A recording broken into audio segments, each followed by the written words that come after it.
Հարգելի սիրելի գործընկերներ, եկեք իրար ճիշտ հասկանանք։ Լեոնել Մեսին տեղաշարժվում է 4 անվտանգության աշխատակիցով, Իբրագիմովիչը գերադասում է մենակ սենց մանգալով գնալ։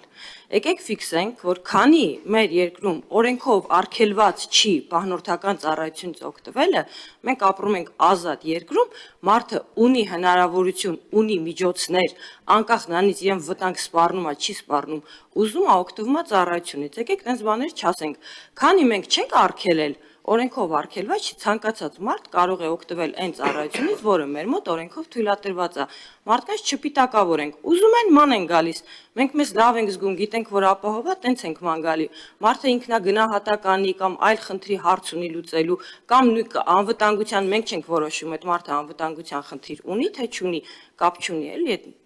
Եկեք բան անենք, չպիտակավորենք մարդկանց, օրենքով արգելված չի, մարդը կարող է, ուրեմն պետք ուզում է կարող է օգտվել։ Շնորհակալ եմ։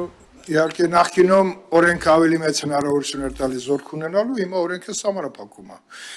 Ծանր տեխնիկական միջոցներով չեն կարող ուղեկցեն պահպանվող անձին։ Շնորհակալություն։ Դիմում եմ լրագրողներին, այս օրենքը ընդունվելուց հետո խնդրում եմ ուշադիր եղեք, նաև ազգային ժողովի պատգամավորներից, ուղեկցող մեքենաներով, ովքեր են շրջում են արդյոք եւ որպես 4-րդ իշխանություն ձեր վերահսկողության ֆունկցիան կատարեք։ Շնորհակալ եմ։